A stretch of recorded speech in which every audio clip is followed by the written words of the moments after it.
Olá, meus meninos do terceiro ano, tudo bem com vocês? Aqui estamos levando, né?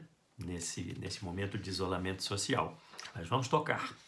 Meus amados, terminando a apostila 2, na página 98, ainda dentro da prosa do romantismo, a gente vai ver o escritor que falta, Manuel Antônio de Almeida.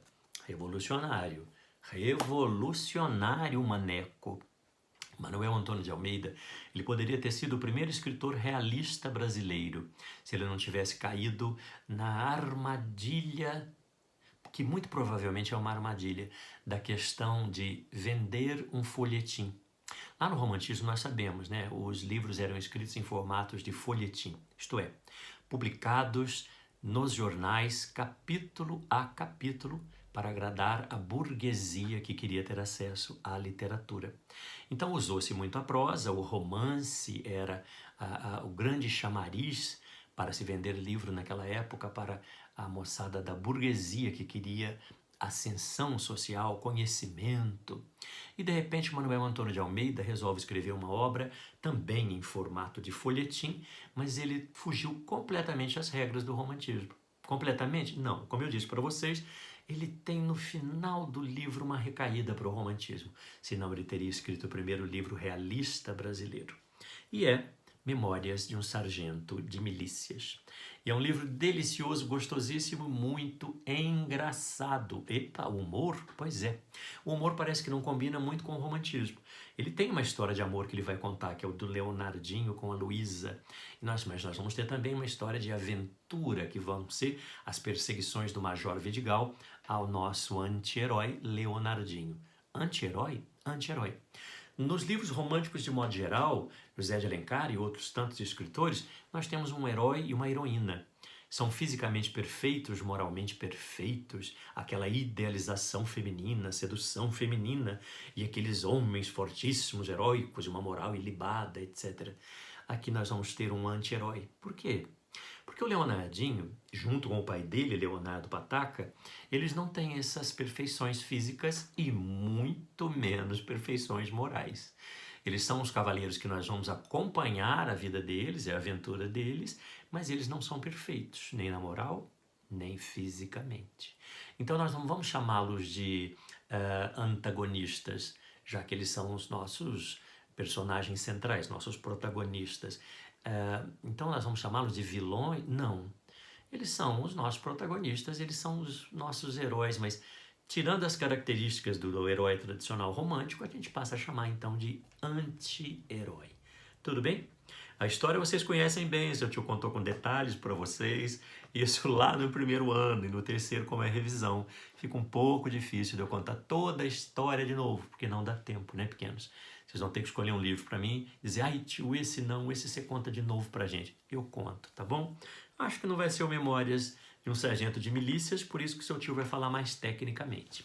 A gente vai ver uma história deliciosa das aventuras do Leonardo Pataca, que vai conhecer a Maria das Hortaliças num navio que vinha de Lisboa para o Brasil, e eles no navio começam a se paquerar, a se namorar e mostram as tradições da época. Ele dá uma pisadela no pé da moça e ela dá um beliscão nele. Essa era a forma de paquera da época. Depois disso eles fizeram o quê? Acasalaram na viagem. E quando chegou Maria das Hortaliças e quando chegou Leonardo Pataca ao Rio de Janeiro, ela estava grávida. Foram morar juntos, não, nem se casaram. E de repente nasceu o menino, Juninho, Leonardinho.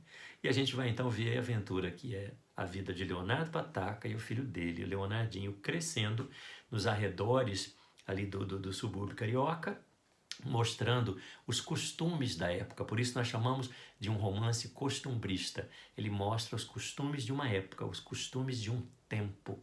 Era no tempo do rei. Então é um livro escrito em 1854, por aí, mas ele retrata 1808, quando chegou ao Rio de Janeiro a família real portuguesa, Dom João VI, Carlota Joaquina, e mostra as festas, a religiosidade, como era a cultura da época, todo o costume daquele tempo. Então quase que o ponto mais marcante do livro são essas memórias, mas não é a memória de uma pessoa, Não são as lembranças de uma pessoa, são as lembranças de um tempo. É a memória de um tempo. Era no tempo do rei. E nós vamos ter o Leonardinho meio feinho, meio bagunceiro. Nós vamos ter o Leonardo Pataca pegando Maria das Hortaliças, traindo, e ele agride a mulher, agride o amante dela, ela larga do Leonardo Pataca, volta para Lisboa, ele fica cuidando do menino, mas deixa para a madrinha, deixa pro barbeiro, pro pedreiro, as pessoas nem têm nome. Praticamente não, ele queria retratar personagens, então ele diz qual é a profissão, a função da pessoa na obra, né? Agora, há um momento do livro que vai mostrar o amor da Luizinha, que era feinha, coitadinha, não tinha grandes atrativos, não. Muito tímida, muito desengonçada, e ela acaba se casando com um homem muito interessante, porque tinha grana. Mas o Leonardo gostava dela e ela até gostava dele, nada de blame, blame, blame, blame, não, eles se gostavam. E no final da história ela acaba se tornando romântica, porque o Leonardinho ele acaba ficando rico, recebeu a herança do pai, conseguiu ser promovido a sargento das milícias. Não são as milícias de 2021, tá, pequenos? Naquele tempo seria uma espécie de guarda municipal. Hoje em dia é outra história, a gente discute nas aulas de redação. E no final, ele está bem de vida, o marido da Luizinha falece, ela recebe a herança do marido rico, os dois estão ricos, se tornam magicamente bonitos, se encontram, se casam e vivem felizes para sempre. Então esse idealismo, esse maniqueísmo do final do livro é que torna ele um livro que termina o romantismo brasileiro para dar início, daqui a pouco, ao realismo, ok? Mas de modo geral ele não é um livro maniqueísta, que coloca os bonitos de um lado, os feios do outro, os bons de um lado, os feios do outro, não. Aqui as pessoas têm características boas e más, muito próximo do que é o realismo. Vamos dar uma lidinha para a gente ver esse trecho que tem na apostila, na página 98. Diz assim, falando sobre a Luizinha. Era a sobrinha de Dona Maria, já muito desenvolvida, porém que tendo perdido as graças de menina, ficou meio feinha. Ainda não tinha adquirido a beleza de moça.